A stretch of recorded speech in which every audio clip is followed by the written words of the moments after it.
নদীর গভীর তলদেশে বাঘ নামের এক অশুভ শক্তি বাস করে। নদীর উপর দিয়ে পারাপারের জন্য যেই তার সামনে দিয়ে যায়, বাঘ রাক্ষস সেই মানুষকে মেরে তার রূপ ধারণ করে। এরপর সেই লোকের বাসায় গিয়ে পরিবারের বাকি সবাইকেও মেরে ফেলে। তবে গ্রামের এক মহা উৎসবের সময় এই বাঘ রাক্ষস কিছুটা দুর্বল হয়ে যায়, আর তখনই তাকে বন্দি করার একমাত্র উপায়। কিন্তু টুইস্ট আসে তখনই যখন সারবানান নামের এক লোক জানতে পারে তার ছোট বোন আত্মহত্যা করেছে। কিন্তু সারবানানের বিশ্বাস তার বোন আত্মহত্যা করেনি। বোনের মৃত্যুর রহস্য খুঁজতে গিয়ে বেরিয়ে আসে 100 বছর আগের ঘোড়াতে বন্দি করা সেই রাক্ষসের কথা। সারবানান যতই গভীরে যায়, বোনের মৃত্যুর রহস্য ততই যেন পিছিয়ে যেতে শুরু করে। এমনই এক হরর কমেডি সাসপেন্সে ভরা গল্প নিয়ে আজ এক্সপ্লেইন করব আয়রন মানাই 4। গ্রামের মহা উৎসবে এক পণ্ডিত তার মেয়েকে নিয়ে যাওয়ার জন্য ডাক দিলে পণ্ডিতের স্ত্রী বলে, আমি কখন থেকে বলছি আপনি একাই উৎসবে যান, সীতা বাসায় থাকুক। সীতা মায়ের কথায় কান্না দিয়ে বাবার সাথে উৎসবে যাওয়ার জন্য নৌকায় উঠে বসে। সীতা নদীর পানি নিয়ে খেলা করার সময় বাবাকে জিজ্ঞেস করে, গ্রামে এই মহা উৎসব কেন হয়? পণ্ডিত বলে, বাঘ নামের একটা খারাপ শক্তি এই নদীর তলদেশে বাস করে। কোনো মানুষ যখন এই নদী দিয়ে যায়, তখন বাঘ তাকে মেরে লোকটার রূপ নিয়ে তার বাসার সবাইকে মেরে ফেলে। তখনই সীতার হাতে কিছু একটা লেগে হাত কেটে যায়। হাতে রক্ত দেখে সীতা নদীর পানিতে হাতটা ধুয়ে নেয়। মেয়েকে ভয় পেতে দেখে পণ্ডিত বলে, ভয় পেও না, এই খারাপ শক্তি থেকে বাঁচার একটা পথ আছে। যখন বাঘ কিছুটা দুর্বল থাকে, তখন তাকে বন্দি করে তাকে দিয়ে সব কাজ করানো যায়। 100 বছর আগে আমাদের পূর্বপুরুষরা একটা ঘোড়ার মধ্যে বাঘকে বন্দি করে নদীতে ফেলে দেয়। তারপর থেকে পূর্বপুরুষদের ধন্যবাদ দেওয়ার জন্য গ্রামে এই মহা উৎসব হয়। এরই মাঝে পণ্ডিতের বৈঠাটা নদীর তলদেশে সেই ঘোড়াতে আটকে যায়। বৈঠাটা তাড়াতাড়ি করতে ঘোড়ার মুখটা খুলে গেলে বাঘ বের হয়ে আসে। কথা শেষে পণ্ডিত পেছনে তাকিয়ে দেখে সীতা হাতে একটা মাছ ধরে আছে। সাথে সাথে পণ্ডিত সীতাকে বলে, মাছটাকে নদীতে ফেলে দাও। তখনই নৌকাটা কিছু একটা ধাক্কা খেলে পণ্ডিত সেদিকে তাকিয়ে দেখে সীতার লাশ পানিতে ভাসছে। মেয়ের লাশ দেখে পণ্ডিত কাঁদতে কাঁদতে পেছনে তাকালে দেখে সীতা কাঁচা মাছ খাওয়া শুরু করেছে।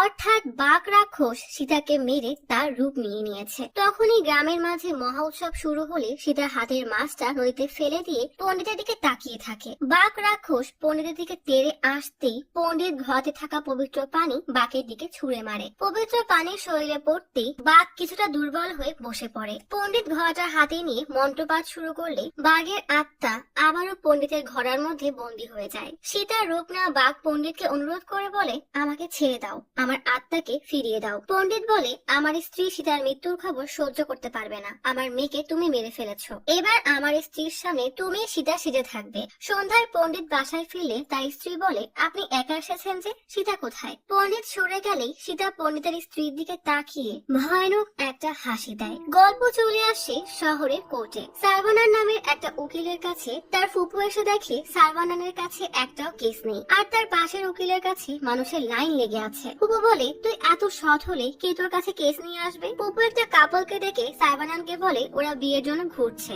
কেউ সাহায্য করছে না। সারবানান তাদের কাগজপত্র নিয়ে বিয়ের ফাইল রেজিস্টার করতে শুরু করে। মেয়েটা তার বাসার ঠিকানা বলতেই ফুপু ভয় পেয়ে বলে, তুমি কুরুথি ভাইয়ের মেয়ে? মেয়েটা বলে, হ্যাঁ। তখনই কুরুথিদার লোকজন নিয়ে আসলে সারবানান মেয়েটাকে বলে, তুমি তোমার বাবার পছন্দে বিয়ে করো। মেয়েটাকে নিয়ে যাওয়ার সময় কুরুথি বলে, সেলভি, আমি তোর বিয়ে যেখানে ঠিক করব তুই সেখানেই বিয়ে করবি। সেলভি নামটা শোনার সাথে সাথেই সারবানান দৌড়ে গিয়ে কুরুথি আর তার লোকজনদেরকে ইচ্ছা মতো মারতে শুরু করে। সারবানান সেলভির হাতের সাথে ফুপুর হাত বেঁধে দিয়ে বলে, সেলভিকে নিতে হলে আগে ফুপুকে নিতে হবে। ফুপু বেচারি ভয়ে একটা টেবিলের নিচে লুকিয়ে পড়ে। মেয়েটা বলে, প্রথমে আমার কেস নিতে মানা করছিল, আর এখন আমার জন্য মারামারি করছে। ফুপু বলে, ও তোর জন্য না, তোর নামের জন্য মারামারি করছে। ওর ছোট বোনের নামও সেলভি। সেলভি তোর মতোই একটা ছেলের সাথে 10 বছর আগে পালিয়ে গেছে। মেয়েটা বলে, 10 বছর পরেও বোনের জন্য এত ভালোবাসা? ফুপু বলে, নিজের বিপদে সারবানান মুখ লুকিয়ে ফিরে আসে, কিন্তু বোনের বিপদের কথা শুনলে সে কাউকে ছাড় দেয় না। সারবানান সবাইকে ইচ্ছা মতো মারলে কারুথি বুদ্ধিমানের মতো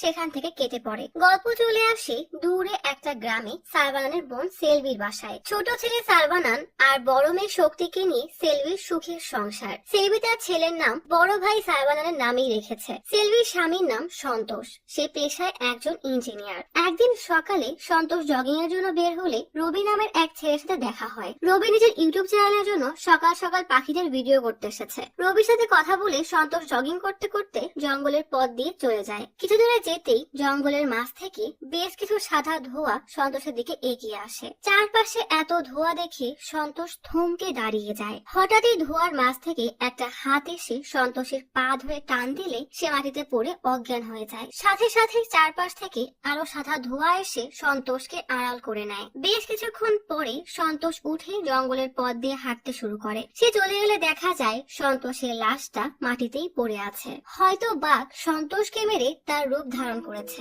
কিন্তু প্রশ্ন হলো, সেই পণ্ডিত তো বাঘ রাক্ষসকে ঘোড়ার মধ্যে বন্দি করে রেখেছিল, তাহলে সে বাইরে আসলো কিভাবে? সন্তোষ বাসার মেইন দরজা খুলে ভেতরে ঢোকে। তার চেহারা দেখে বোঝাই যাচ্ছে সে স্বাভাবিক নেই। সন্তোষ বাসা দিকে এগিয়ে আসতে পোষা কুকুরগুলো তাকে দেখে জোরে জোরে ডাকতে শুরু করে। সন্তোষ একটা কুকুরকে মারলে কুকুরটা চিৎকার করতে সেলভি সেটা খেয়াল করে। সেলভি বাইরে যাওয়ার জন্য পেছনে ফিরতেই দেখে সন্তোষ জগিং থেকে ফিরে এসেছে। সেলভি জিজ্ঞেস করে, তুমি তো তাড়াতাড়ি আসলে যে? সন্তোষ বেশ গম্ভীরভাবে বলে, বাচ্চারা কোথায়? সেলভি অভিমান করে বলে, বাচ্চার মায়ের খবর না নিয়ে আগে বাচ্চাদের খবর নিচ্ছ? তখনই গ্রামের কিছু লোক দৌড়াতে দৌড়াতে সেলভির বাসায় আসে। সেলভি বাইরে আসলে লোকগুলো বলে, সন্তোষ স্যার জগিং করতে করতে হার্ট অ্যাটাক করেছে। গ্রামের লোকজনদের সাথে সেলভি দৌড়ে জঙ্গলের দিকে যায়। তখন রবি ভিডিও করতে করতে সেলভির বাসার কাছে আসে। বাসার ভিতরে গিয়ে দেখে কুকুরটা কুয়ার দিকে তাকিয়ে ডেকেই যাচ্ছে, আর তার পাশে সেলভির মেয়ে শক্তি পড়ে আছে। শক্তির মাথা ফেটে রক্ত পড়ছে।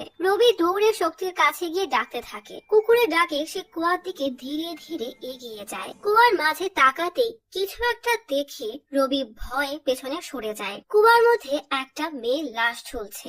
মেয়েটা আর কেউ না, বরং সেলভি। সেলভি গলায় দড়ি দিয়ে আত্মহত্যা করেছে। গল্প চলে আসে সাবানানের বাসায়। সিভিল ড্রেসে একজন অফিসার এসে সাবানানকে জিজ্ঞেস করে, আপনি এই সেলভিকে চেনেন? সাবানান বলে, সেলভি আমার ছোট বোন। অফিসার বলে, সেলভি আত্মহত্যা করেছে। কথাটা শুনেই সাবানান রেগে অফিসারের কলার চেপে ধরে। ফুফু এসে সাবানানকে সরিয়ে অফিসারকে বলে, আপনি সঠিক ঠিকানায় এসেছেন তো? অফিসার বলে, সেলভি আর তার স্বামী সন্তোষ দুজনেই মারা গেছে। কয়েকদিন আগেই সন্তোষ জগিং এ গিয়ে হার্ট অ্যাটাকে মারা গেছে।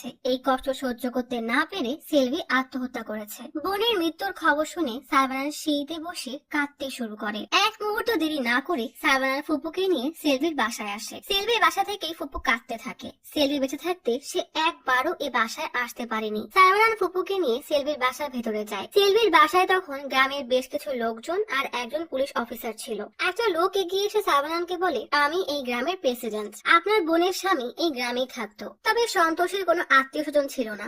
আপনাকে খবর দেওয়ার চেষ্টা করলেও আপনার ঠিকানা পাইনি। পাশ থেকে অফিসার বলে, এর কারণে আমরা সেলভি আর তার স্বামী শেষকৃত্য করে দিয়েছি। গ্রামের বাকি সবার সাথে কথা বলে সাবানান জানতে পারে সন্তোষ রিয়েল এস্টেটের ব্যবসা করত। এই রাজমহল কিনে রাজমহলটাকে ঠিকঠাক করে বিক্রি করার জন্যই সে এই মহলের মালিক থেকে বেশ কিছু অ্যাডভান্স টাকা নিয়েছিল। এই টাকাগুলো সন্তোষ ধার দেনা আর ব্যাংক লোন নিয়ে জোগাড় করেছিল। সাবানান মহলের মালিককে বলে, আপনি অ্যাডভান্সে টাকাগুলো ফেরত দিলে আমি সন্তোষের ধার দেনাগুলো শোধ করে দিতাম। কিন্তু মহলের মালিক বলে, টাকাগুলো আমার মেয়ের বিয়ের জন্য খরচ করে ফেলেছি। পাশ থেকে রবি তার বাবাকে বলে, ওরা তো এখনই গ্রামে এলো, টাকা শোধের জন্য কিছুদিন ভাবার সময় দাও। মহা উৎসব শেষ হলে সবাই মিলে একটা সিদ্ধান্ত নেওয়া যাবে। সাবানান মহলের মালিককে জিজ্ঞেস করে, আমার বোনের ছেলে মেয়ে কোথায়? ছোট সাবানান তখন ঘরের মাঝে পানির বাবল নিয়ে খেলছিল। তখন তার মনে হয় বাবলগুলো কোথা থেকে আসছে। ধীরে ধীরে পেছনে ফিরে দেখে বাবল তৈরি খেলনাটা বাতাসে ভাসছে, আর সেখান থেকে নিজে নিজেই বাবল বের হচ্ছে। হঠাৎই ছোট ছোট বাবলগুলো এক জায়গায় এসে একটা বড় বাবলে পরিণত হয়, আর সেই বাবলের মধ্যে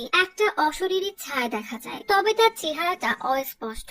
এমন দৃশ্য দেখে ছোট সাবানান ভয়ে এক দৌড় দিয়ে ঘরের বাইরে আসতেই সাবানান তাকে কোলে তুলে নেয়। ছেলেটার নাম জিজ্ঞেস করলে সে বলে, আমার নাম সাবানান। ফুপু সাবানানকে বলে, সেলভি আমাদেরকে তাহলে এখনো ভুলেনি। ছোট সাবানান পেছনে ফিরে ঘরের দিকে তাকাতেই ভয়ে মামার কোল থেকে নেমে বাইরে চলে যায়। পাশে থাকা গ্রামের এক লোক বলে, আপনার বোন মারা যাওয়ার পরে সেটা যেন কেমন হয়ে গেছে। ভেতরের এক রুমে গেলে দেখা যায় শক্তি বিছানায় শুয়ে আছে আর তার মাথায় ব্যান্ডেজ করা। গ্রামের লোকটা বলে, ওর নাম শক্তি, আপনার বোনের বড় মেয়ে। ওর চোখের সামনে সেলভি আত্মহত্যা করে। সেটা সহ্য করতে না পেরে ও নিচে গিয়ে পড়ে মাথায় আঘাত লাগে। মাথাটা পাথরে আঘাত লাগার কারণে শক্তি কোমায় চলে গেছে। তখনই সেখানে একটা মেয়ে আসে। গ্রামের লোকটা বলে, ইনি আমাদের জমিদারের মেয়ে, ওর নাম মায়া। 1 বছর আগেই মায়া ডাক্তারি পড়া শেষ করেছে। ফুপু মায়াকে জিজ্ঞেস করে, শক্তিকে হাসপাতালে না নিয়ে নিয়ে বাসায় কেন ট্রিটমেন্ট করছো? মায়া বলে, আমাদের ছোট এই গ্রামের হাসপাতালে তেমন সুযোগ সুবিধা নেই, তাই আমার সামর্থ্যের মাঝে সকল মেশিনপত্র এনে বাসায় ট্রিটমেন্ট দিচ্ছি। তখনই মায়ের দাদা এসে বলে, ওর বিয়ের জন্য রাজমহল বিক্রি করতে চাচ্ছিলাম। সবাই ডাক্তারি পড়া শেষে বিদেশে গিয়ে টাকা কামায়,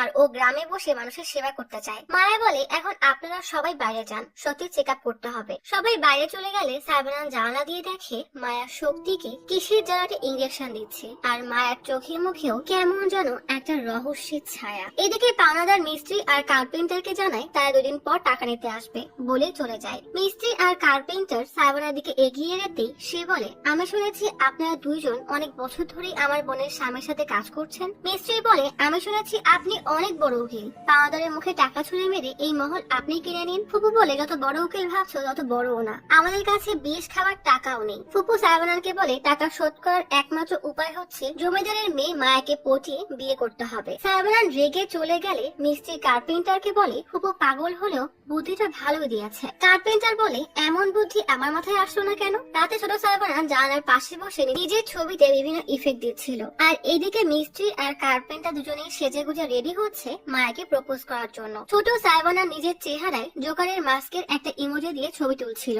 তখনই ফোনের ক্যামেরায় অন্য কারোর ফেস ডিটেক্ট হয়, আর মাস্কের ইমোজি তার চেহারায় বসে যায়। ছোট সাইবানান ভয় পেয়ে পেছনে তাকিয়ে দেখে সেখানে কেউ নেই। এবার ফোনের ক্যামেরাটা সেদিকে ধরলেই দেখে ফোনের ক্যামেরা কারো ফেস ডিটেক্ট করে তার মুখের মাস্কের ইমোজি বসিয়ে দিয়েছে। ছোট সাইবানান ফোন সরিয়ে দেখে সেখানে কেউ নেই। আবারও ফোন ধরতেই ফোনের ক্যামেরা একটা চেহারা খুঁজে পাচ্ছে। ছোট সাইবানান হাতটার সামনে গিয়ে দেখার চেষ্টা করে আসলে সেখানে কিছু আছে নাকি। তখনই একটা হাত এসে ছোট সাইবানানের হাত চেপে ধরলে সে ভয়ে দূরে সরে যায়। ছোট সাইবানান মেঝেতে পড়ে গিয়ে ফোনটার সামনে ধরে দেখে সেই অশরীরী আছে কিনা। সামনে কাউকে দেখতে না পেয়ে ছোট সাইবানান ফোনের ক্যামেরা তার দিকে ঘোরায়। তখনই দেখতে পায় সেই অশরীরী তার পেছনেই দাঁড়িয়ে আছে। ভয়ে দৌড় দিলে তখনই সেখানে ফুপু এসে বলে, কি হয়েছে? আমার ঘরে অনেক মশা, মশার ব্যাটটা কোথায়? সামনে তাকিয়ে মশার ব্যাট দেওয়ালে ঝুলতে দেখে ফুপু সেদিকে এগিয়ে গেলেই ছোট সাইবানান সেখানে যেতে নিষেধ করে। ফুপু মানা না শুনে এগিয়ে গেলে ছোট সাইবানান ফোনের ক্যামেরায় দেখে সেই অশরীরী ফুপুর পাশেই দাঁড়িয়ে আছে। ফুপু ছোট সাইবানানকে বলে, এই ব্যাট দিয়ে আমি এভাবে মশা মারবো, কিন্তু ব্যাটের বাড়িটা সেই অশরীরী শরীরে লাগে।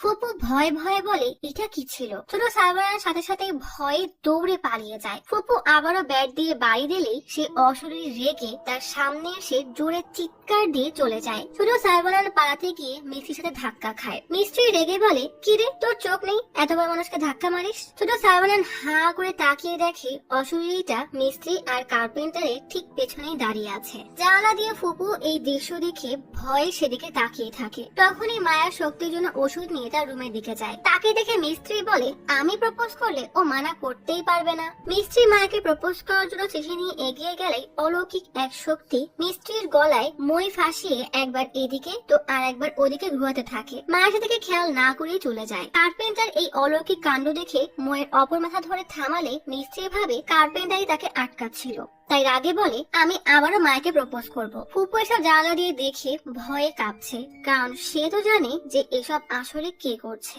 সাথে সাথেই একটা অশরীরী ফুপুর সামনে থেকে উড়ে যায়। ফুপু বেচারি তো ভয়ে শেষ। সাইবানান সেলভির কবরে ফুল দিয়ে পুরোনো দিনের কথা মনে করছিল। বাসার কেউ যখন সেলভির সাথে সন্তোষের রিলেশন মেনে নিচ্ছিল না, তখন সেলভি খুবই কষ্টে গলায় দড়ি দিয়ে আত্মহত্যা করতে চেয়েছিল। কিন্তু সাইবানান সেলভিকে এই অবস্থায় দেখে নিলে সেলভিকে থামতে বলে। সেলভি অসহায়ের মতো কান্না করতে থাকে। সাইবানান সেলভিকে বলে, আমাকে কথা দাও, আর কখনো এমন কিছু করবে না। আমি তোমার হয়ে বাবার সাথে কথা বলবো। সেলভি সেদিন ভাইকে কথা দিয়েছিল এমন কাজ সে আর দ্বিতীয়বার করবে না। সাইবানান সেলভির কবরের সামনে হাত জোর করে মাফ চাইতে থাকে। রবি সাইবানানের কাছে বসে সাইবানান বলে, আমি বিশ্বাস করি না সেলভি এমন করতে পারে, ও আমাকে নিজে কথা দিয়েছিল। রবি বলে, আমি নিজের চোখে সেলভিকে দড়িতে ঝুলতে দেখেছি। সাইবানান বলে, ওর ছেলের নাম আমার নামে রেখে সেলভিটা প্রমাণ করেছে ও আমাকে ভোলেনি, তাই আমি জানি আমাকে দেওয়া ওয়াদা ও কখনোই ভাঙবে না। আশেপাশে কোনো থানা থাকলে আমাকে নিয়ে চলো। কিছুক্ষণ পর সাইবানান রবিকে নিয়ে থানায় আসলে ইন্সপেক্টর বলে, দেখেন তাদের স্বামী স্ত্রীর মধ্যে ঝগড়া হয়েছিল, ঝগড়ার কারণে স্বামীর হার্ট অ্যাটাক হয় আর আপনার বোন আত্মহত্যা করে। মায়ের এমন অবস্থা দেখে মেয়েও ঘাবড়ে নিচে পড়ে মাথা ফেটে কোমায় চলে গিয়েছে। সাইবানান জিজ্ঞেস করে, এতগুলো ঘটনা একসাথে কিভাবে ঘটতে পারে? ইন্সপেক্টর বলে, এমন ঘটনা এখানে প্রায়ই হয়। আমরা তো এটাও শুনেছি আপনার বোন জঙ্গলে হারিয়ে হারিয়ে গিয়েছিল। সাইবানান বলে, তাহলে আমাকে এফআইআর কপি দেন। ইন্সপেক্টর রেগে বলে, হ্যাঁ, তোমাকে ইউনিফর্মও দিচ্ছি, কেসের তদন্ত তুমিই করো, তোমারই ওকালতি কোর্টে গিয়ে দেখাও, এখানে না। জুনিয়র ইন্সপেক্টর সাইবানানকে বলে, গ্রামে মহা উৎসব আছে। এই উৎসব প্রতি 10 বছর পর পর একবার হয়। দূর দূরান্ত থেকে এই উৎসবে যোগ দিতে হাজারো মানুষ আসে। অনুষ্ঠানের নিরাপত্তার জন্যই স্যার এত ব্যস্ত। দুদিন পরে উৎসব শেষ হলে আপনি আরেকবার এসে স্যারের সাথে দেখা করে নিয়েন। বাসায় ফেরার সময় সাইবানান রবির রেকর্ড করা ভিডিও দেখে বলে, আমি বিশ্বাস করতে পারছি না, একই দিনে দুজনের মৃত্যু কিভাবে হয়। তার উপরে গ্রামবাসী নাকি আমার বোনকে বাইরে যেতে দেখেছে, অথচ ততক্ষণে সে মারা গেছে। হয়তো তারা নেশার ঘুরে ছিল। রবি গাড়ি থামিয়ে বলে, হ্যাঁ, তারা নেশার ঘুরে ছিল, কিন্তু মিথ্যা বলেনি। আমি এমনটাই নিজেও দেখেছি। কেউ বিশ্বাস করবে না বলে কাউকে জানায়নি, কিন্তু আমার বাবাকে বলেছিলাম। সে এই গ্রামের পঞ্চায়েত প্রধান। বাবাকে জানানোর পরে বাবা কাউকে এসব বলতে মানা করেছে, কারণ এসব জানাজানি হলে গ্রামবাসী ভয় পেতে পারে। রবি আবারও গাড়ি চালানো শুরু করলে সাইবানান আবারও ভিডিও দেখতে শুরু করে। হঠাৎ সাইবানান ভিডিওতে খেয়াল করে গাছের আড়ালে এক তান্ত্রিক দাঁড়িয়ে আছে। সাইবানান রবিকে দেখিয়ে জিজ্ঞেস করে, ইনিকে? রবি বলে, উৎসবের সময় বিভিন্ন জায়গা থেকে অনেক তান্ত্রিক আসে, তাদের মধ্যে থেকে কেউ একজন হবে হয়তো। সাইবানান কিছু একটা ভেবে জিজ্ঞেস করে, আজব বিষয় তো, এই তান্ত্রিক সেলভির স্বামীকে এমন ভাবে লুকিয়ে লুকিয়ে কেন দেখছিল? এদিকে সেই তান্ত্রিক হাতে রুদ্রাক্ষের মালা নিয়ে সেলভির বাসার সামনে দিয়ে হাঁটতে থাকে। ভেতরে ছোট সাইবানান দেওয়ালে বল ছুরি খেলছে। রবি বলে, মনে পড়েছে, যখন আপনার বোনের লাশ নিয়ে যাচ্ছিল তখন এই তান্ত্রিককে তো হাসপাতালেও দেখেছিলাম। খেলতে খেলতে ছোট সাইবানানের বল হঠাৎ দেওয়ালের মাঝে ঢুকে উধাও হয়ে যায়, আর বাইরে তান্ত্রিকও কিছু একটা আঁচ করতে পেরে দাঁড়িয়ে যায়। সাইবানান অবাক হয়ে আস্তে আস্তে দেওয়ালের কাছে গিয়ে তাকিয়ে থাকে। বাইরে তান্ত্রিকের মালা তখন গোল গোল হয়ে ঘুরছে। হঠাৎ দেওয়ালের ভেতর থেকে এক অশরীরী হাত বাড়িয়ে বল দিলে সাইবানান ভয়ে কেঁপে ওঠে। তখনই তান্ত্রিকের মালাটা ছিঁড়ে নিচে পড়ে যায়। তান্ত্রিক বুঝে যায় এই বাসায় ভয়ঙ্কর কোনো আত্মা আছে। তান্ত্রিক দরজা খুলে ভেতরে এগিয়ে যায়। এদিকে বাসার ভেতরে মায়া চলে আসায় দেওয়ালের মাঝের হাতটা বল ফেলে উধাও হয়ে যায়। মায়া সাইবানানকে বলে, এখন কি খেলার সময়, চলো ঘুমাতে চলো। মায়া লাইট বন্ধ করে সাইবানানকে নিয়ে হাঁটা শুরু করলেই বারান্দার লাইট হঠাৎই জ্বলে ওঠে। মায়া লাইট বন্ধ করলেই বারান্দার লাইট গুলো একের পর এক নিজে থেকে জ্বলতে থাকে। সাইবানানের সামনে ভয়ানক এক ছায়ামূর্তি দেখে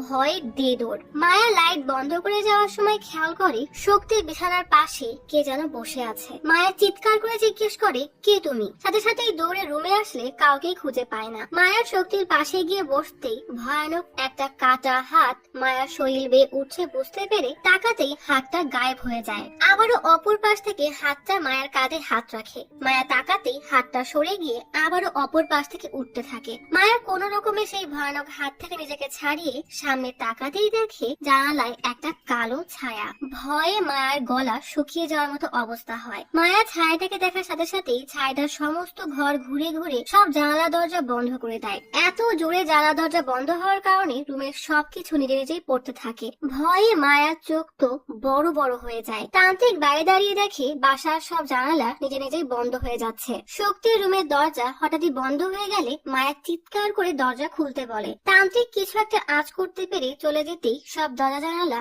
আপনা আপনি খুলে যায়। ততক্ষণে ভয়ে মায়ের অবস্থা খারাপ হয়ে গেছে। দরজা একা একাই খুলতে মায়ের সামনে তাকিয়ে দেখে সেখানে কেউ নেই।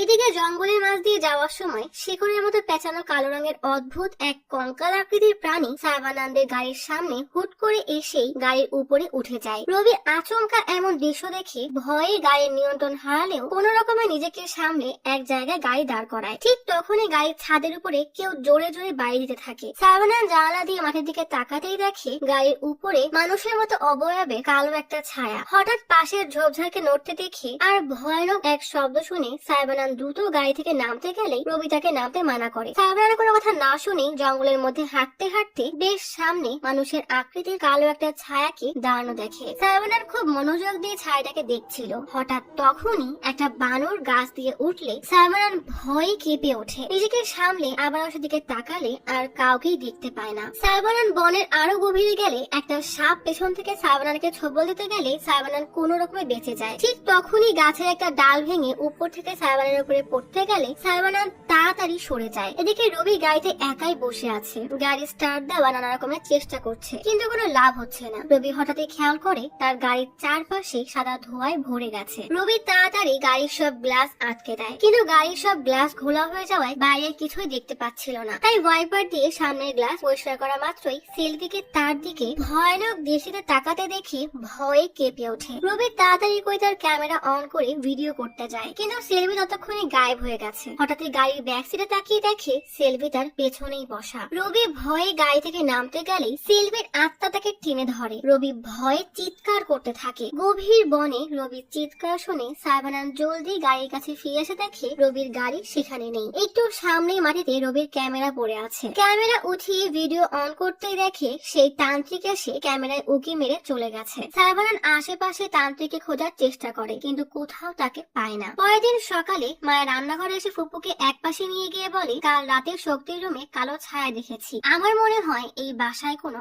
আত্মা আছে। ফুপু বলে, আমিও ওই ছায়াকে দেখেছি, কাউকে কথা বলো না, এমনি এই বাসা বেচতে পারছি না, এই খবর ছড়িয়ে গেলে আমরাও এখান থেকে যেতে পারবো না, আর তুমিও হাসপাতাল বানাতে পারবে না। সাইবানানকে গাড়িতে কোথাও যেতে দেখে মায়া সাইবানানকে বলে, আমার স্কুটি ঠিক করতে দিয়েছি, আমাকে একটু মন্দিরে নামিয়ে দিবেন। মায়ের সাথে মন্দিরে এসে এত মানুষের ভিড় দেখে সাইবানান বলে, এত ছোট গ্রামে এত বড় উৎসব হবে তা তো কল্পনার বাইরে। মায়া বলে, 10 বছর পর একবার এই অনুষ্ঠান হয়, তাই এখানে হাজার হাজার মানুষ আসে, কারণ এই মন্দিরে যা চাওয়া হয় তাই নাকি পূরণ হয়। আর এই বিশাল মূর্তি 6 মাস আগে থেকেই বানানো শুরু হয়। পণ্ডিতের একদল হেঁটে গেলে মায়া বলে, বিভিন্ন জায়গা থেকে পণ্ডিতেরা পবিত্র পানি এনে মূর্তির অভিষেক করে। পণ্ডিতদের দলে গল্পের শুরুতে দেখানো সেই পণ্ডিতকেও দেখা যায়। সেই পণ্ডিত হঠাৎ গেটের বড় গম্বুজে কি যেন একটা দেখে ভয়ে দৌড়ে পালিয়ে যায়। মায়াকে নামিয়ে দিয়ে সাইবানান গাড়িতে করে জঙ্গলের ভিতর দিয়ে যাওয়ার সময় হঠাৎ দেখি একটা শিয়াল রবির একটা জুতা মুখে নিয়ে দৌড়াচ্ছে। সাইবানান গাড়ি থেকে নেমে সেই পথে খুঁজতে খুঁজতে রবির আরো একটা জুতা দেখে। সামনে দেখে রবির গাড়ি বটগাছের সাথে খুব বাজেভাবে ধাক্কা খেয়ে অ্যাক্সিডেন্ট করেছে। সাইবানান রবিকে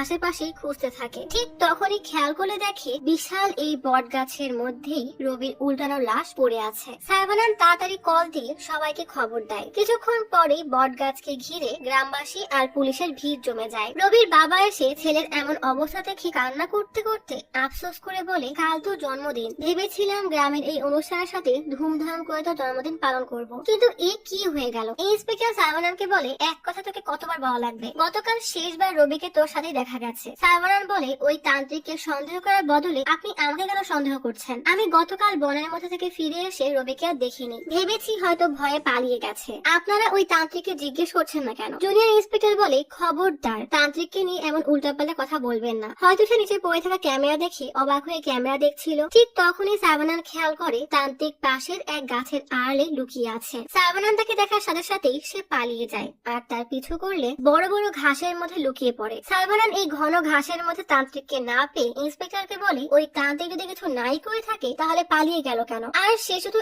এখন না, সেলভির স্বামী সন্তোষের পিছুও নিয়েছিল। ইন্সপেক্টর কিছুতেই সাইবানানের কথা শুনতে চায় না। রবির বাবা বলে, ও যখন বারবার বলছে তাহলে ওই তান্ত্রিককে গিয়ে খুঁজে দেখেন। ইন্সপেক্টর রাজি হয়ে যায়। জুনিয়র বলে, তান্ত্রিক জঙ্গলের ভেতরে ছোট এক মন্দিরে থাকে। ইন্সপেক্টর, জুনিয়র, সার্ভানান এবং এক কনস্টেবল তান্ত্রিককে খুঁজতে বেরিয়ে পড়ে। বনের বেশ গভীরে একটা ঝর্ণা, তার সামনে ভাঙাচোরা এক মন্দির, মন্দিরের ভেতরে কঙ্কালের মূর্তি আর আজব সব মূর্তি। লাল সিঁদুর দেখে জুনিয়র অনেক ভয় পেয়ে যায়। সার্ভানার সিঁদুরের থালার মধ্যে কিছু একটা দেখে সিঁদুর সরাতেই দেখে সিঁদুরের মধ্যে 3টা ছবি লুকানো। ছবি 3টা বের করতেই দেখে সেলভি, সেলভির স্বামী সন্তোষ এবং রবির ছবি, আর তাতে লাল চিহ্ন দেওয়া। সার্ভানান আর একটা ছবি উঠিয়ে দেখে তার ভাগ্নি শক্তির ছবি। জুনিয়র বলে, আপনি ঠিকই বলেছিলেন। ইন্সপেক্টর বলে, চলো যেখান থেকেই হোক ওই তান্ত্রিককে খুঁজতে হবে, বলেই বেরিয়ে পড়ে। আসলে তান্ত্রিক মন্দিরের বাইরে লম্বা এক গাছের উপরে দাঁড়িয়ে এদেরকে দূর থেকে লক্ষ্য করছে, আর তার হাতে ইন্সপেক্টরের ছবি, অর্থাৎ এই ইন্সপেক্টরই তার নেক্সট টার্গেট। তার মানে কি এই তান্ত্রিকই খুনি? রাতে ছোট সাইবানানের ঘুম ভাঙলে হঠাৎ দরজা খোলার শব্দ পায়। চশমা পরে দেখে তার খাটের চাদর অনেকটা বসে গেছে,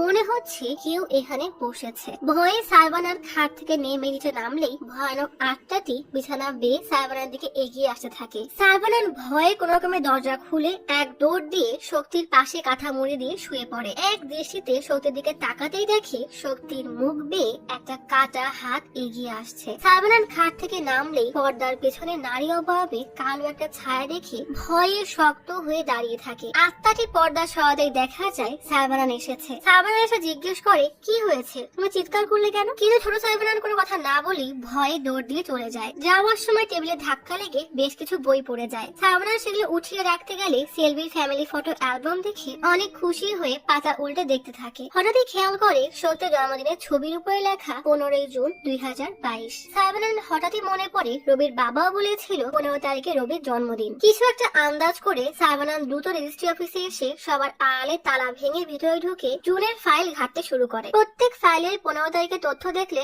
দেখা যায় তার ভাগ্নি শক্তি 2013 এর 15 জন, রবি 2003 এর 15 জন আর ইন্সপেক্টর 1993 এর 15 জন জন্মগ্রহণ করেছে, অর্থাৎ সবার জন্মদিন একই তারিখে। ফাইলে দেওয়া ঠিকানা অনুযায়ী সাইবানান ইন্সপেক্টরের বাসায় খোঁজ করতে গেলে জুনিয়র এসে বলে এটা স্যারের পৈতৃক বাসা, সে অনেক আগেই এখান থেকে কোয়ার্টারে শিফট হয়ে গেছে। আর রবির শরীরে লাল তিল পাওয়া গেছে, এটা তো বলতেই ভুলে গিয়েছিলাম। সাইবানান ভালো করে মনে করে সেদিন থানায়ও তো ইন্সপেক্টরের গায়ে লাল তিল দেখেছিল। সাইবানান তাড়াতাড়ি মায়াকে কল করে চেক করতে বলে যে শক্তির গায়ে কোনো লাল তিল আছে কিনা। মায়া শক্তিকে চেক করতে থাকে। সাইবানান আসলেই মায়া দেখায় শক্তির কাঁধে লাল তিল আছে। সাইবানান শক্তির রুম চেঞ্জ করতে করতে বলে ইন্সপেক্টর আর রবির শরীরেও এমন তিল আছে আর তাদের জন্মদিনও একই দিনে। গ্রামে 10 বছর অন্তর যে উৎসব হয় এই 3 জন সেই উৎসবের দিনই জন্মগ্রহণ করেছে। গত উৎসবে শক্তির জন্ম হয়, তবে সে এখন কোমায়। তার 10 বছর আগে জন্ম নেওয়া রবি মারা গেছে। তার 10 বছর আগে জন্ম নেওয়া ইন্সপেক্টর শুধু এখন বাকি আছে। জানি না সত্যি কিনা, তবে মন বলছে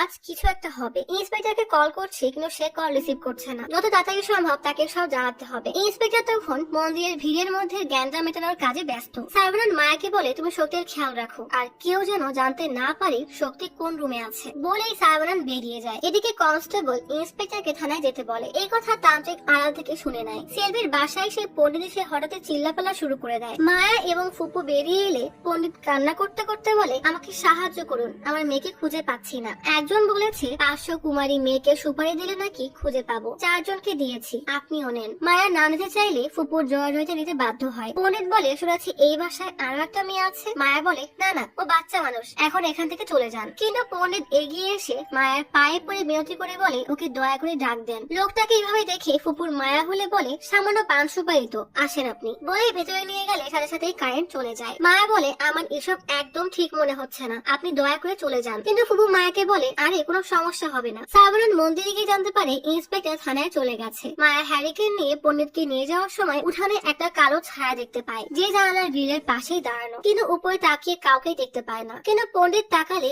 একজনকে ঠিকই দেখতে পায়। ইন্সপেক্টর থানায় আসলে জুনিয়র ফাইল দেখিয়ে বলে রবির সমস্ত শরীরে ওর নিজেরই ফিঙ্গারপ্রিন্ট। ইন্সপেক্টর বলে এটা ওই তান্ত্রিকেরই কাজ না তো। ঠিক তখনই জানালায় তান্ত্রিককে দেখতে পেয়ে ইন্সপেক্টর তার পেছনে দৌড়ানো শুরু করে। জঙ্গলের বেশ গভীরে এসে ইন্সপেক্টর জুনিয়রকে অন্যদিকে খুঁজতে বলে আর নিজে আয়ের দিকে হাঁটা দেয়। এদিকে মায়া, ফুপু এবং সেই পণ্ডিত হাঁটছে। তাদের 3 জনের সাথে আরো একটা কালো ছায়াকে চলতে দেখা যায়। অদৃশ্য ছায়াটি লাইট পণ্ডিতের দিকে ছুড়ে মারলেই পণ্ডিত সরে যায় আর লাইটটা অ্যাকুরিয়ামে গিয়ে লাগে। এইসব দেখে মায়া বেশ ভয় পেয়ে পণ্ডিতকে বলে এখন এমনিও বিদ্যুৎ নেই, আপনি কাল আসবেন, এখন চলে যান। কিন্তু পণ্ডিত মায়ের কোনো কথা না শুনে নিজের ইচ্ছা মতো ঘরের মধ্যে যেতে থাকে। পেছন থেকে মায়া আর ফুপু পণ্ডিতকে ডাকতেই থাকে কিন্তু পণ্ডিত কোনো উত্তর দেয় না। ফুপু বলে বাচ্চা তো এই রুমে। মায়া বলে না, ও এখানে নেই। কিন্তু এই কথা ওই পণ্ডিত কিভাবে জানলো? সাইবানান থানায় এসে কাউকে দেখতে পায় না। ইন্সপেক্টর তান্ত্রিককে দেখে গুলি করে কিন্তু তান্ত্রিক সরে যাওয়ায় গুলি তার গায়ে লাগে না। গুলির শব্দ শুনে সাইবানান জঙ্গলে যায়। এদিকে পণ্ডিত শক্তির রুমে ঢোকার সাথে সাথেই দরজায় লেগে যায়। ফুপু আর মায়া দরজা ধাক্কাতেই থাকে। ঠিক তখনই বিদ্যুৎ চলে আসে। পণ্ডিত শক্তির দিকে হাত বাড়াতেই যাবে, ঠিক তখনই চলন্ত ফ্যানের একটা পাখা খুলে পণ্ডিতের হাতে লেগে কেটে যায়। কিন্তু পর মুহূর্তে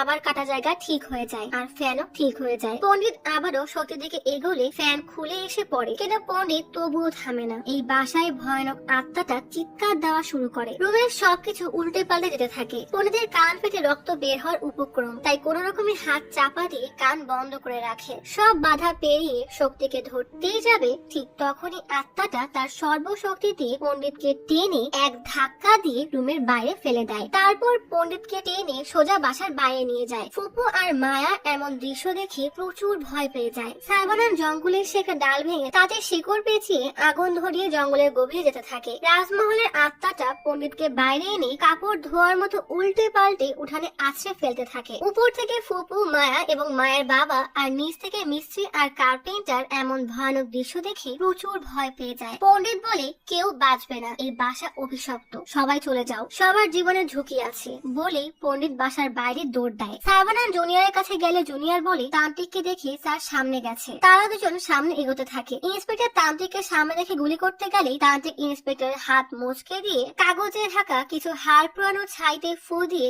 ইন্সপেক্টরের চোখে মুখে মারতে ইন্সপেক্টর অজ্ঞান হয়ে মাটিতে পড়ে যায়। তারপর ইন্সপেক্টরকে টানতে টানতে নিয়ে আসে। শব্দ শুনে সাইবানান এবং জুনিয়র সেদিকে এগোলেই দেখে তান্ত্রিক ত্রিশূল দিয়ে ইন্সপেক্টরকে আঘাত করতে যাচ্ছে। সাইবানান তাড়াতাড়ি তান্ত্রিকের দিকে মশাল ছুড়ে মারে। তান্ত্রিক এবং সাইবানানের মধ্যে হাতাহাতি শুরু হয়ে যায়। সাইবানান জিজ্ঞেস করে, কে তুমি আর সবাইকে কেন মারছো? তান্ত্রিক বলে, আমি মারছি না, আমাকে ছেড়ে দাও, আগে ওকে বাঁচাও। ঠিক তখনই এক অদৃশ্য শক্তিতে জুনিয়র উড়ে গিয়ে দূরে পড়ে যায় আর ইন্সপেক্টর হাওয়ায় ভাসতে থাকে। এদিকে শক্তির শরীর ধীরে ধীরে নড়াচড়া শুরু করে। দরজায় দাঁড়িয়ে ছোট সাইবানান এসব দেখে। হঠাৎ ইন্সপেক্টরকে সেই অদৃশ্য শক্তি ছেড়ে দিতেই নিচে মাটিতে পোতা ত্রিশূলের উপরে পড়ে সেখানেই মারা যায়। আর শক্তিও চোখ খুলে সাইবানানের দিকে তাকায়। হঠাৎ এক ধোয়া কুণ্ডলি পাকিয়ে স্পষ্ট হতেই দেখা যায় সামনে তার মা সেলভি দাঁড়ানো। সেলভিকে দেখে ছোট সাইবানান মা বলে ডাকতেই সেলভি হাত বাড়িয়ে সাইবানানকে তার কাছে ডাক দেয়। তার মানে এই সব খুন সেলভির আত্মা করছে। তাহলে প্রশ্ন হলো কেন? পরের দিন সকালে পুলিশের টিম পণ্ডিতের বাসায় গিয়ে দেখে পণ্ডিত এবং তার স্ত্রীর লাশ পড়ে আছে। শক্তির জ্ঞান ফিরে আসায় সবাই অনেক খুশি হয়। মায়া ব্যান্ডেজ খুলে দিয়ে হাসপাতালে চলে যায়। সাইবানান শক্তিকে বলে, সেলভিকে অনেক বছর দেখি না, তোমার মধ্যে ওকে খুঁজে পেয়েছি। ফুপু বলে, এই বাসায় যা হচ্ছে তা ভালো না, আমাদের শহরের বাসায় ফিরে যাওয়া উচিত। সাইবানান বলে, সেলভির সাথে যা হয়েছে আমি চাই না সেটা অন্য কারোর সাথে হোক, তাই আমরা এখানেই থাকবো। ঠিক তখনই জুনিয়র কল করে সাইবানানকে জানায় পণ্ডিতের লাশ পাওয়া গেছে, ইনকোয়ারির জন্য ডিআইজি স্যার এসেছেন, আপনিও আসেন। ডিআইজি আসলে তান্ত্রিক বলে, এটা বাঘ রাক্ষসের কাজ, আমরা কৈলাসে থাকা ভয়ারূপী সম্প্রদায়ের মানুষ। দেব শক্তির বিরুদ্ধে দুষ্ট আত্মাদের তাড়ানোই আমাদের কাজ। হাজার বছর আগে আমাদের পূর্বপুরুষরা আসামের এক দুষ্ট আত্মাকে বন্দী বানিয়েছিল, কিন্তু একদিন ওই আত্মা এক পণ্ডিত পূজা শেষে বাসায় ফেরার সময় পণ্ডিতের মেয়েকে মেরে তার রূপ ধারণ করে। তবে সময়টা ভালো ছিল বলে দেব শক্তির সামনে ওই আত্মা দুর্বল হয়ে পড়ে। সেই সুযোগ কাজে লাগিয়ে পণ্ডিত তাকে মেয়ে বানিয়ে বাসায় নিয়ে আসে। কিছুদিন পরে পণ্ডিতের মেয়ের লাশ গ্রামের খালে ভেসে আসলে আমরা জানতে পারি পণ্ডিতের মেয়ে আসলে মারা গেছে। ডিআইজি জিজ্ঞেস করে, এটা বাঘের কাজ কিভাবে জানলে? তান্ত্রিক বলে, ওই মেয়ের রক্তে চিনির পরিমাণ বেশি পাওয়া গিয়েছিল। ডিআইজি বলে, কেন, বাঘের কি আবার ডায়াবেটিস আছে নাকি? তবে কি নিজেকে ডাক্তার মনে করছো? তান্ত্রিক বলে, বাঘ হচ্ছে উভচর, সে পানি এবং ডাঙা দুই জায়গাতেই থাকতে পারে। যখন সে মানুষের রূপে থাকে তখন তার রক্ত থেকে চিহ্নিত করা যায়। এটা জানার জন্যই আমরা পণ্ডিতের বাসায় যাই, কিন্তু কেউ যেন এই খবর জানতে না পারে, তাই পণ্ডিত সপরিবারে পালিয়ে যায়। তৎক্ষণাৎ আমাদের কিছু মানুষ চেন্নাই যায় আর আমি তামিলনাড়ু চলে আসি। জুনিয়র জিজ্ঞেস করে, কিন্তু এই দুই জায়গায় খুঁজছেন কেন? ডিআইজি বলে, কারণ এই দুই জায়গায় এই বাক্যে বিশ্বাস করার মতো আমাদের মতো বলদ আছে। তান্ত্রিক বলে, কারণ এই এলাকার দেবীদের একই পাথর দিয়ে বানানো হয়, তাই এদের শক্তি একে অপরের সাথে জড়িত, তাই এই এলাকার সীমানাতে এই দুষ্ট শক্তিকে কাবু করা যাবে। এটা জেনেই পণ্ডিত এখানে এসেছে, আমরা এটাই অনুমান করেছিলাম। আর ঠিক তখনই এমন এক ঘটনা ঘটে যেটার সম্পর্কে কারোর ধারণাই ছিল না। বাঘ একদিন মন্দিরের সামনে রাস্তা দিয়ে হাঁটছিল। হঠাৎ সামনে এগোতেই অদৃশ্য কোনো শক্তির সাথে ধাক্কা খেয়ে কোনোভাবেই আর এগোতে পারছিল না। আবারও সামনে এগিয়ে মন্দিরের একটা গম্বুজের ছায়ায় পা রাখতেই আবারও জোরে ধাক্কা খেয়ে প্রচুর রেগে সেই গম্বুজের দিকে তাকিয়ে থাকে। পূজারী এক কলসিতে করে ওই গম্বুজের মধ্যে বাঘের আত্মাকে রেখেছে বুঝতে পেরে সে এক লোককে দিয়ে ওই কলস বেড়ে নেয়। আত্মা পেলেও ওই আত্মার কোনো শক্তি ছিল না, তাই শক্তি পাওয়ার জন্য এই বাঘকে 3টা বলিদান দিতে হবে। সাইবানান বলে, এরা এমন 3 জন যারা একই দিনে একই সময় প্রতি 10 বছর অন্তর জন্ম নিয়েছে। তাদের মধ্যে আরো একটা বিষয় কমন ছিল, আর সেটা হলো লাল তিল। তান্ত্রিক বলে, হ্যাঁ, প্রতি 10 বছরে এই তিথি একবারই আসে। এই সময় দুষ্ট শক্তি যদি এই শক্তি হাসিল করতে পারে তাহলে অনেক শক্তিশালী হয়ে যাবে। ওর 3 জন টার্গেট ছিল, আপনার বোনের মেয়ে, রবি এবং ইন্সপেক্টর। 3 জনের মধ্যে বাচ্চা মেয়ে ছিল প্রথম, তাই আপনার বোনের স্বামী সন্তোষকে মেরে তার রূপ ধারণ করে বাসায় ঢোকে। এরপর আত্মা যখন বাচ্চার খোঁজে সেলভির কাছে যায় তখন সেলভি আয়নায় দেখে এটা তার স্বামী না, বরং একটা দুষ্ট আত্মা। তাই সেলভি ধাক্কা মেরে তাকে সরিয়ে দেয়, কিন্তু আত্মাকে বুঝতে দেয় না যে সে সত্যিটা জেনে গেছে। সেলভি জানালা দিয়ে দেখে তাদের পোষা কুকুরটাও মরে পড়ে আছে। বাঘ বাচ্চার কথা জিজ্ঞেস করে সেলভি বলে কুয়ার পাশে খেলছে। বাঘ চলে গেলে সেলভি তার বাচ্চাদের রুমে খুঁজতে যায়, কিন্তু সেখানে পায় না। বাঘ কুয়ার কাছে বাচ্চাদেরকে দেখতে না পেয়ে শক্তিকে ডাক দিলে শক্তি বলে, আমরা উপরে। বাঘ তাদের নিচে আসতে বললে তারা নিচে যাওয়ার সময় সেলভি বাচ্চাদেরকে মন্দিরে ঢুকিয়ে লুকিয়ে রাখে, কারণ বাঘ মন্দিরে ঢুকতে পারবে না। আর বাচ্চাদের বুঝ দেয় যে সে লুকোচুরি খেলছে। বাঘ মন্দিরের সামনে দিয়ে হেঁটে গেলেই সেখানে সব প্রদীপ নিভে যায়। সেলভি ভয়ে বাচ্চাদের নিয়ে অন্য রুমে চলে আসে। বাঘ বাচ্চাদের রুমে গিয়ে দেখে সেখানে কেউ নেই। খেলনা গাড়িকে বাচ্চাদের কাছে নিয়ে যেতে বলে। সেলভি এটা দেখে শক্তির পায়েল খুলে জানালা দিয়ে সিঁড়িতে ফেলে দেয়। বাঘ শব্দ পেয়ে সেদিকে গেলে কিছুটা অনুমান করে বাসার মূল দরজা লাগিয়ে দেয়। সেলভি উপরে জানালা দিয়ে এসব দেখে অনেক চিন্তায় পড়ে যায়। ঠিক তখনই সেলভির ফোন বেজে উঠলে সেটা উঠাতে গেলে দেখে বাঘ লাঠি দিয়ে বাড়ি মেরে ফোন ভেঙে ফেলেছে। সেলভি দৌড়ে পালিয়ে যেতে গেলে বাঘ লাঠি ছুঁড়ে মারে আর সাথে সাথে সেলভির মাথা দিয়ে রক্ত পড়তে থাকে। সেলভি তবুও বাচ্চাদেরকে বাঁচানোর জন্য দরজা লাগিয়ে বাচ্চাদের রুমে আসে, কিন্তু সেখানে তাদেরকে দেখতে না পেয়ে হন্যে হয়ে খুঁজতে থাকে। হঠাৎ বাচ্চারা আলমারির পেছন থেকে বেরিয়ে আসলে বাঘ অনবরত দরজা ধাক্কাতেই থাকে। সেলভির হাতে রক্ত দেখে শক্তি জিজ্ঞেস করে কি হয়েছে। সেলভি বাচ্চাদেরকে সান্ত্বনা দেওয়ার জন্য নিজের ব্যথা লুকিয়ে বলে, আমি তো তোমার বাবাকে বোকা বানানোর জন্য প্রাণ করছি। এদিকে বাঘ প্রচুর রাগে দরজা ভেঙে ফেললে শক্তি জিজ্ঞেস করে, বাবা ঠিক আছে তো? সেলভি বলে, তোমরা আমার টিমে, খবরদার বাবা যেন টের না পায় বলেই বেলকনির দরজা লাগিয়ে বাচ্চাদেরকে কাঁধে নিয়ে কোনো রকমে কষ্ট করে নিজে অসহ্য ব্যথা সহ্য করে তাদেরকে নিচে নামায়। ঠিক তখনই বাঘ রাগে দরজা ভেঙে ফেলে। উপরে বাবার গলা শুনে বাচ্চারা পালানোর জন্য দৌড়ে চলে গেলে সেলভি নিচে নামতেই যাবে, ঠিক তখনই বাঘ এসে সেলভির হাত ধরে বলে বাচ্চাদেরকে ডাকতে। সেলভি না বললেই বাঘ সেলভির আঙ্গুল মুচকে দেয়। সেলভির পাশে থাকা ঝুলন্ত বালতি দিয়ে বাঘকে বাড়ি মারলে সে সেলভিকে ছেড়ে দেয়। সেলভির সাথে সাথে নিচে পড়ে যায়। উপরে তাকিয়ে বাঘকে দেখতে না পেয়ে বাচ্চাদেরকে নিয়ে গাড়িতে নিয়ে যেতে গেলে দেখে গাড়িতে চাবি নেই। বাচ্চাদেরকে কোন রকমে বুঝিয়ে শুনিয়ে সেলভি চাবি আনতে নামে। কোন রকমে খুঁড়িয়ে খুঁড়িয়ে বাসার ভিতরে যেতে গেলেই সামনে বাঘকে দেখতে পায়। পাশে রাখা লোহার শাবল দিয়ে মারতে গিয়েও মারতে পারে না। সেলভি বলে, এটা আমার স্বামীর চেহারা, তাই আমি তোমাকে মারতে পারছি না। কে তুমি? আমার বাচ্চাদের পিছনে কেন পড়েছো? আমার স্বামীর সাথে কি করেছো? কি চাও তুমি? বাঘ শাবল কেড়ে নিয়ে সেলভিকে নির্মম ভাবে মারা শুরু করে। পাশেই দড়িতে শাড়ি নাড়া ছিল, তাই বাচ্চারা এমন নির্মম দৃশ্যের কিছুই দেখতে পায় না। সেলভি শাড়ির ফাঁক দিয়ে বাচ্চাদেরকে দেখে এমন ভাবে হাসে যেন সে লুকোচুরি খেলছে। মাকে এমন দুষ্টুমি করতে দেখে তারা কিছুই বুঝতে না পেরে হাসতে থাকে। কি নির্মম দৃশ্য!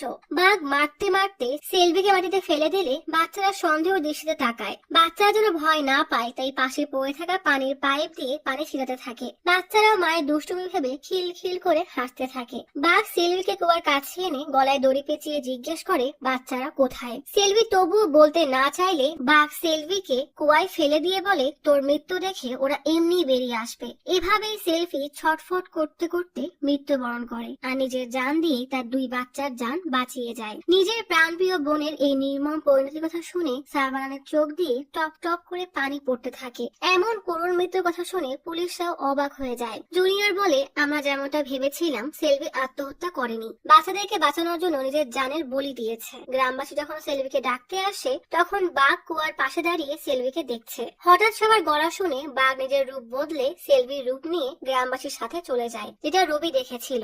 মায়ের কোনো সারা শব্দ না পেয়ে সতী সাবানানকে বলে, তুই এখানে থাক, আমি দেখছি। সতী নিচে নেমে খুঁজতে খুঁজতে কুয়ার কাছে এসে দড়ি ঝুলতে দেখে এগিয়ে আসলে সেলভির ঝুলন্ত লাশ দেখে শক্তি ভয়ে পেছনে যেতেই পড়ে গিয়ে মাথা ফেটে যায়। তান্ত্রিক বলে, সেলভিকে মারার পরও কেন বাচ্চাকে মারতে পারিনি সেটা জানার জন্য আমি সেলভির বাসায় যাই আর সেখানে সেলভির আত্মাকে দেখতে পাই। শয়তানের হাত থেকে শক্তিকে বাঁচানোর জন্যই সে রক্ষা কবচ হয়ে ওই বাসাতেই আছে। এর জন্যই বাঘ শক্তিকে মারতে না পেরে প্রেসিডেন্টের ছেলেকে মেরেছে। আর এই কথা বলার জন্যই আমি সেদিন রবির লাশ উদ্ধারের ওখানে গিয়েছিলাম, কিন্তু সাবান আমাকে সন্দেহ করায় আমি পালিয়ে যাই। পণ্ডিত যখন দেখতে পায় দুষ্ট আত্মা গম্বুজ থেকে কলস নামিয়ে নিয়েছে, সে জলদি দৌড়ে নিজের বাসায় আসে যে তার স্ত্রী ঠিক আছে কিনা দেখতে। কিন্তু বাসায় মেয়েকে দেখতে না পেয়ে স্ত্রীকে নিয়ে পালিয়ে যেতে চায়, কিন্তু বাঘ ততক্ষণে পণ্ডিতকে সাজা দিতে তার স্ত্রীকেও মেরে ফেলে। এরপর পণ্ডিতকে মেরে তার রূপ ধারণ করে সেলভির বাসায় যায়, কিন্তু সেলভির জন্য সে আবারও শক্তির কোনো ক্ষতি করতে পারে না।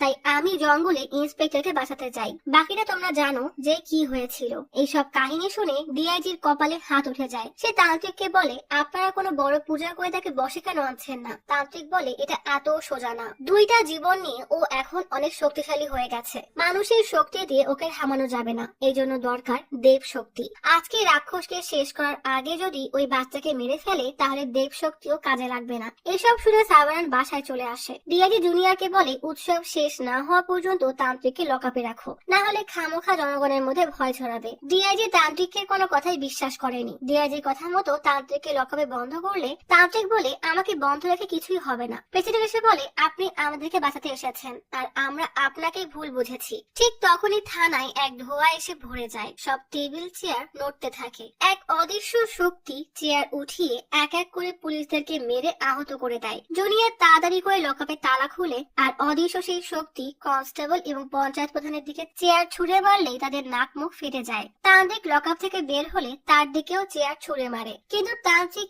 এক ধাক্কায় চেয়ার ফেলে দেয়। ফলে তান্ত্রিকের হাত কেটে রক্ত পড়ে। ধোঁয়া তান্ত্রিকের দিকে অগ্রসর হলে তান্ত্রিক তার বাম হাতের মন্ত্রপুত ব্রেসলেট খুলে ধোঁয়ার সামনে ধরলেই ধোঁয়া ভয়ে থানা থেকে ধীরে ধীরে বের হয়ে থানার বাইরে চলে যায়। কিছুক্ষণ পর তান্ত্রিক এসে সবাই ঠিক আছে কিনা দেখতে গেলে দেখে সবার বেহাল অবস্থা, তাই সবাইকে হাসপাতালে নিয়ে আসে। এদিকে আজ শক্তি জন্মদিন, তাই বাসায় কেক কেটে সেলিব্রেট করা হচ্ছে। কিন্তু সাইবানান মন খারাপ করে দূরে বসে আছে। ফুপু সাইবানানের কাছে গিয়ে জিজ্ঞেস করে কি হয়েছে। সাইবানান বলে সেলভির মৃত্যুর কারণ আমি। বাবা যখন ওর প্রেমের সম্পর্ক মেনে নিচ্ছিল না তখন আমি অনেক বোঝানোর চেষ্টা করেছিলাম, পরবর্তীতে অনেক সাপোর্টও করেছিলাম, কিন্তু যেদিন বাবা মারা যায় আর ও বিয়ে করে আসে আপনি সামনে দাঁড়িয়েছিলেন বলে ওর চেহারা দেখতে পাইনি। যদি একবার দেখতাম তাহলে আমার কাছেই রেখে দিতাম। ওকে কখনোই এখানে আসতে হতো না। ওই দিন ওকে না দেখার আফসোস আমার সারা জীবন থাকবে। আমি ভেবেছিলাম ও নিজের থেকেই আমার কাছে আসবে, সেটাই আমার সবচেয়ে বড় ভুল ছিল। বাচ্চাদেরকে বাঁচানোর জন্য একা কত কষ্ট করেছে। সাইবানা চোখের পানি মুছে বলে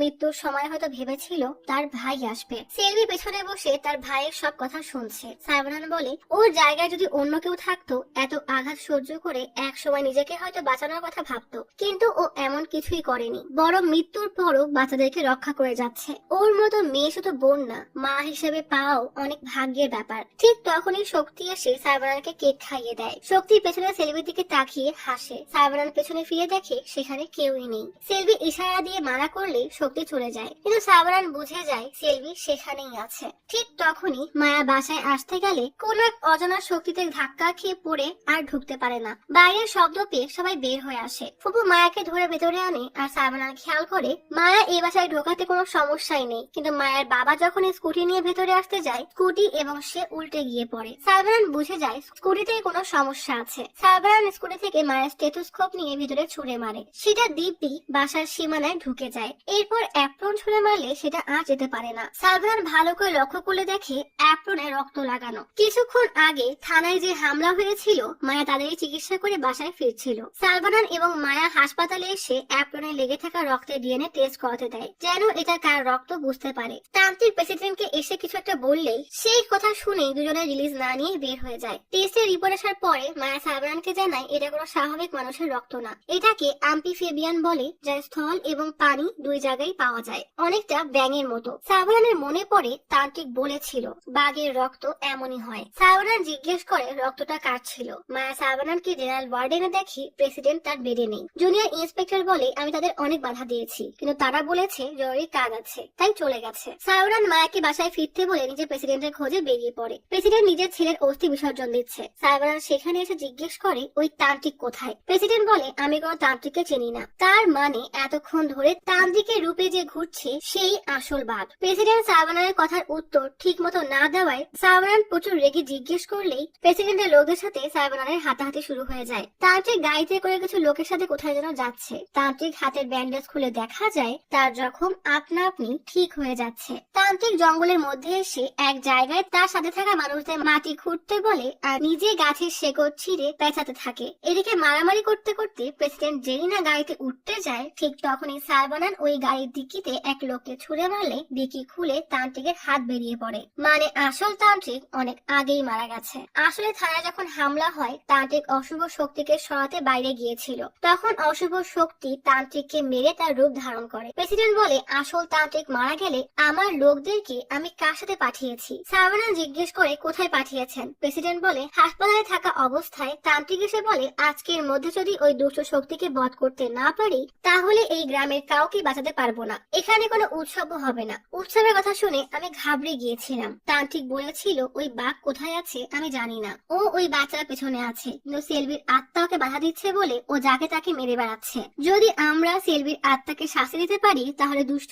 আত্মা বাচ্চাকে খুঁজতে অবশ্যই আসবে, আমরা তখন ওকে বসে আনতে পারবো। সেলভির লাশ দাফন করা হয়েছে বলে ওর আত্মা শান্তি পাচ্ছে না, তাই ওকে ওই মহল থেকে বের করতে হবে। প্রেসিডেন্ট রাজি না হলেও তান্ত্রিক বলে আমার সাথে কিছু লোক পাঠাও, বাকি আমি দেখে নিব। গ্রামের ভালো হবে এটা চিন্তা করে করে আমি তান্ত্রিকের কথায় রাজি হয়ে যাই। লোকেরা মাটি খুঁড়ে সেলভির লাশ বের করে আর তান্ত্রিক শেকড় দিয়ে সেলভির আত্মাকে সেটাই বন্ধ করে নেয়। বাসায় সেলভি বাচ্চাদের সাথে বেশ হাসি খুশি ভাবে সময় কাটাচ্ছিল। হঠাৎ একটা কালো হাত সেলভিকে টেনে বাইরে নিয়ে যায়। বাচ্চারা তার পিছু পিছু দৌড়ায়। সেলভির আত্মা কবরস্থানে এসে পৌঁছালে সেলভি তান্ত্রিকের কাছে অনুরোধ করে বলে, আমাকে যেতে দাও, আমার বাচ্চারা অপেক্ষা করছে। সেলভি তার লাশকে সামনে দেখে বুঝে যায় তাকে মুক্ত করার জন্য আনা হয়েছে। এরপরই দুই আত্মার মধ্যে মারামারি শুরু হয়ে যায়। সাইবানান গাড়ি নিয়ে কবরস্থানের উদ্দেশ্যে রওনা হয়। সেলভির শক্তির কাছে দুষ্টু আত্মাটা পারছিল না, তাই সে কবরস্থানের সব আত্মা জাগিয়ে ওঠায়। তাদের শক্তি এক করে 100 হাত বানায় এবং চারিদিকে বেড়িবাঁধ বানিয়ে রাখে।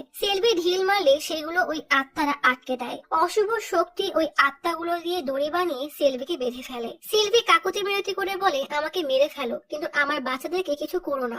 অশুভ শক্তি সেলভির কথায় কান না দিয়ে সেলভির আত্মাকে তার লাশে ফিরিয়ে আগুন ধরিয়ে দেয়। ঠিক তখনই সাইবানা সেখানে পৌঁছালে এসব দেখে বাধা দিতে গেলে অশুভ শক্তি গাছের ডাল দিয়ে সাইবানাকে মাটিতে ফেলে দেয়। সাইবানা শুধু দেখেই যায়, কিন্তু কিছুই করতে পারে না। সেলভির আত্মা সাইবানাকে বলে, আমার বাচ্চাদেরকে বাঁচাও ভাইয়া। গাড়িতে উঠে সাইবানার মাকে কল করে বলে, ওই তান্ত্রিক বাসায় যাচ্ছে, যে করেই হোক শক্তিকে বাঁচাতে হবে। সবাই চিন্তায় পড়ে যায় যে তারা কি করবে। মায়া বলে, একটা উপায় আছে, সবাই বাসার দরজার সামনে চেয়ার টেবিল দিয়ে ব্যারিকেড বানাও। কাজ শেষে ভেতরে যাওয়ার জন্য ফুপু এবং মায়া দরজা খুলে দেখে তান্ত্রিক দাঁড়ানো। দুজনেই প্রচুর ভয় পেয়ে যায়। তান্ত্রিক ভেতরে যেতে গেলে ফুপু বলে, আপনি যেতে পারবেন না, আমরা রাস্তা বন্ধ করে দিয়েছি। তান্ত্রিক এক ফু দিয়ে সব চেয়ার টেবিল সরিয়ে ফেলে। এসব দেখে কার্পেন্টার তো ভয়ে অজ্ঞানী হয়ে যায়। তান্ত্রিক সামনে এগোতে গেলেই মায়ের দাদা আর বাবা এসে হাজির হয়। তারা তান্ত্রিককে দালাল ভেবে বাসা দেখাতে চায়। মায়ের বাবা তান্ত্রিককে বাসার ভেতরে নিয়ে যায়। মায়ার ফুপু কার্পেন্টার এবং মিস্ত্রিকে বলে, আমি পেছনে গেট দিয়ে যাচ্ছি, তোমরা যা পারো করো, তান্ত্রিককে আটকাও। ফুপু দড়িতে ফাঁস বানিয়ে চেলে মারলে